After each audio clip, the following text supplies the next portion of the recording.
Thanks for joining us. The host, Dr. Lilta here. It's back to school time, so we're focusing on education. Well, schools are opening their doors, but colleges, universities have some time to open their doors.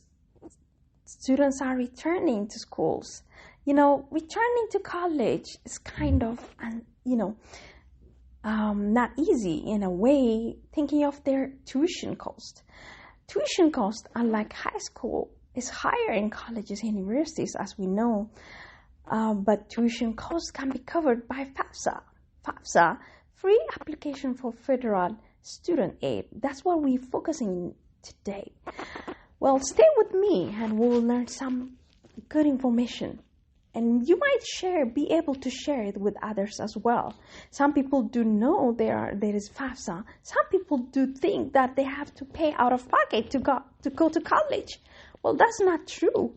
FAFSA is a financial need-based government aid, financial aid that will help you to finish college, to start and finish college. And it does not discriminate any major, it doesn't discriminate your enrollment status.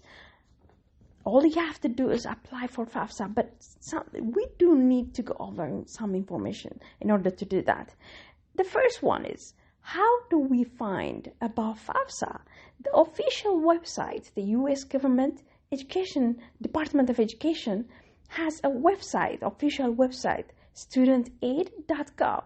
This website gives you all the detailed information. It's a complete information. FAFSA, you have to fill it every year, by the way. You don't have to fill it once and use it every time, like every year. Every year, the renewal process comes up. And it has a deadline too, by the way. The deadlines do vary from state to state. The deadline is fixed for federal government. Well, for federal government, June the 30th every year, that's the cutoff time, that's the deadline. June the 30th for federal, but other states have different deadlines, as I mentioned it earlier.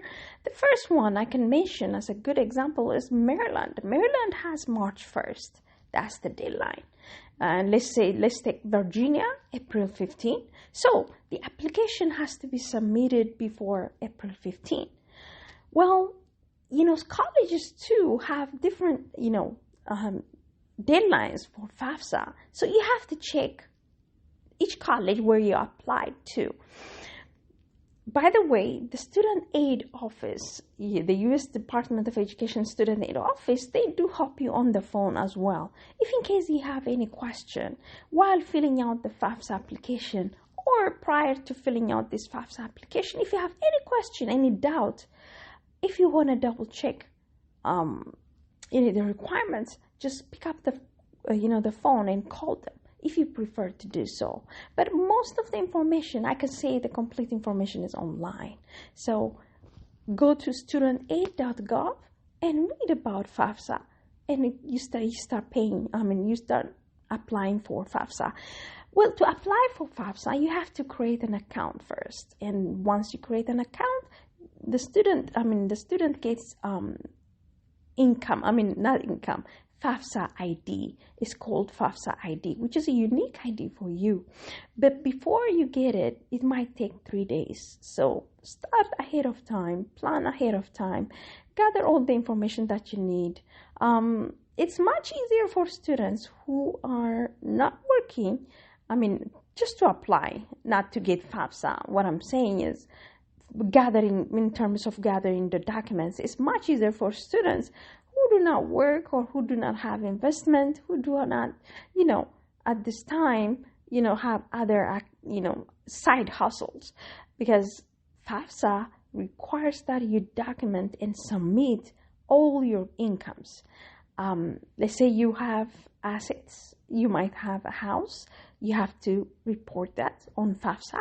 You have W-2s, meaning you are hired and working for someone, you have to report that as well. By the way, IRS has a DRT system where it gathers the taxed and untaxed income of yours and, make it easy for you to transfer it and download it on the FAFSA website. So It's very helpful. Take your time and look at it and read the instruction. It might take time. It needs patience, actually. It does need patience. At least it takes half an hour to 40 minutes to fill out FAFSA. Some people are faster to fill FAFSA. They fill it out in 20 minutes. But when I do fill FAFSA, I take my time because I cannot afford to make any mistake. I cannot. What are the things that we need? Evidence that we need. Documents we need for this FAFSA. Bank documents statements are required. If you have any investment, if you have any investment, you have to report as well. Whether it's a real estate investment, stock investment, bonds, crypto. Youngsters, we are into crypto these days, so you have to report all that. In terms of bank statement, please report the whole and the complete information. If you have any CD account, checking and saving account, you have to report that as well. Next to that is social security number. Of course, you need that. If you are a permanent resident, you have to report alien registration number as well. If you live under your parents, you get financial aid from your parents.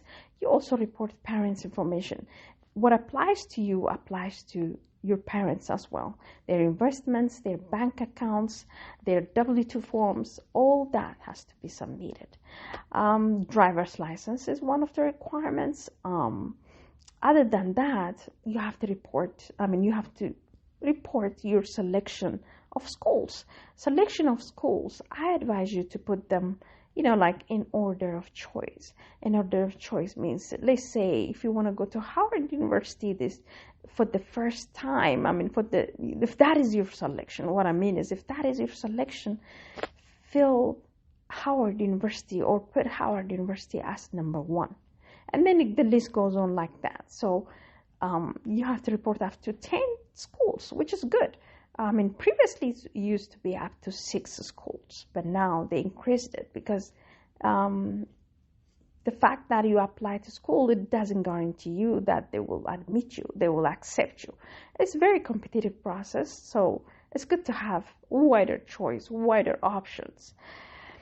Well, in terms of deadline, as I mentioned, you submit the documents before the deadline, but people have to be clearly understanding the situation with FAFSA.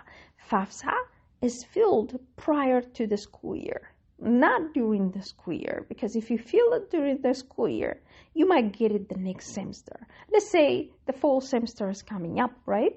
So the fall semester is coming up, and then you want to get the scholarship in fall, or the grant in fall, or the work-study program in fall.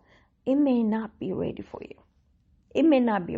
So apply ahead of time. Apply a year, at least a semester prior to your academic year begins. So let's say you're coming for college for this semester, the September 2022. So you have to apply for FAFSA 6 months ahead of time. That will make you well prepared financially to go to college. No stress, no extra work, no picking up extra shifts at work. You will solely focus on school. Of course, working PR and as needed basis, working part-time is highly encouraged, especially in your area of study, because it gives you, experience and internship. But paying for school is not an easy task. It's not an easy thing. So plan ahead of time. That's my advice. Once you fill this FAFSA, you will get different kind of benefits, financial benefits from FAFSA. FAFSA is a federally funded program, and it provides scholarship, it provides grants, it provides loans, it provides work study and merit scholarship too. Let's see them one by one. The first one is scholarship. Scholarship, FAFSA, it gives you scholarship because you have a high academic achievement.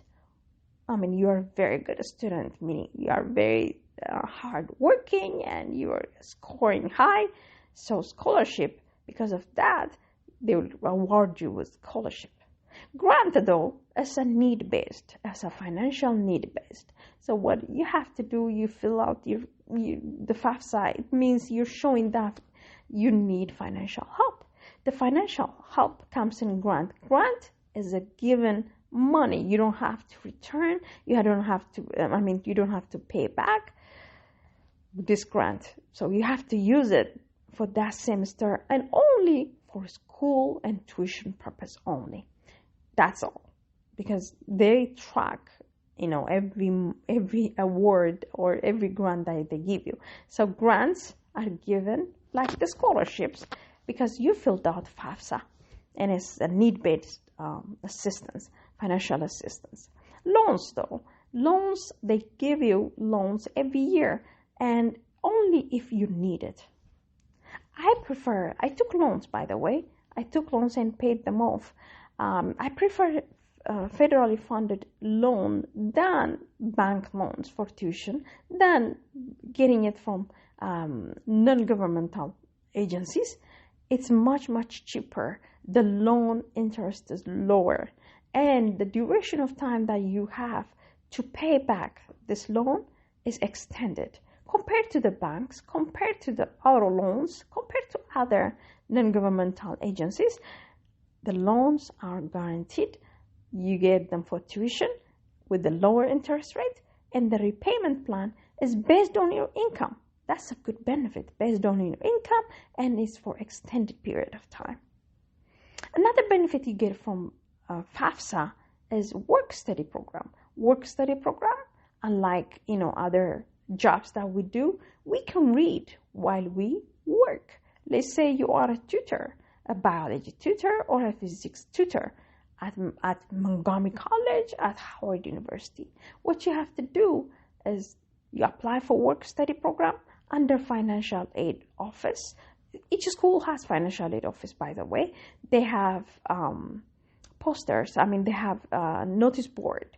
Usually they post in this information of scholarship and grants on their website, on the school website under financial aid office and then financial aid. And also they post this information on the notice board. So make sure to check those notice boards as much as possible so you don't miss any scholarship or financial aid that comes up every semester, or it can be seasonal or non-seasonal.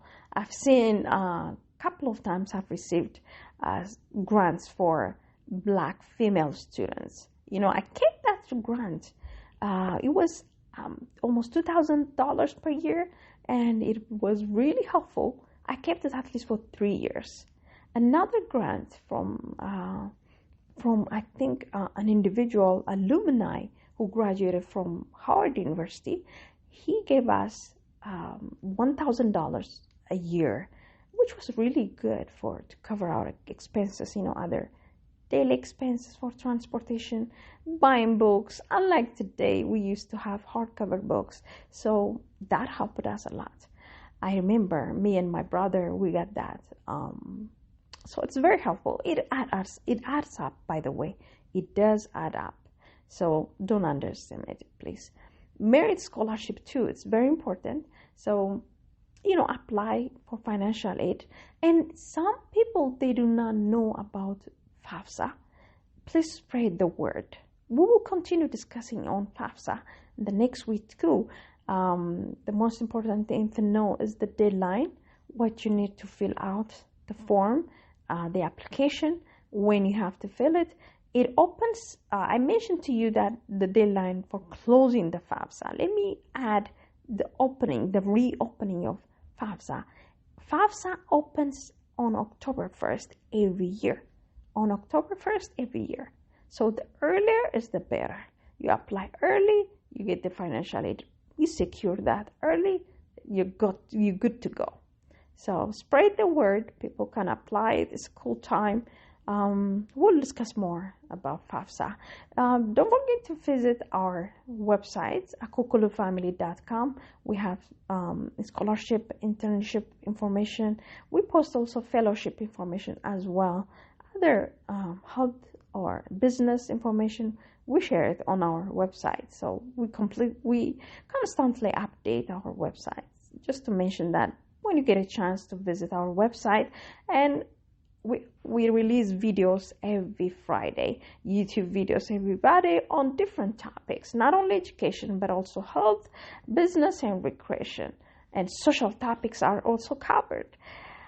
I thank you so much for staying with me and having this discussion about Fafsa. Please let us know if you have any questions, suggestions, or comments. Please send it to info@akokolofamily.com, admin@akokolofamily.com, or you can directly reach me via CEO@akokolofamily.com. I appreciate you staying with me. Thank you so much. Have a blessed day.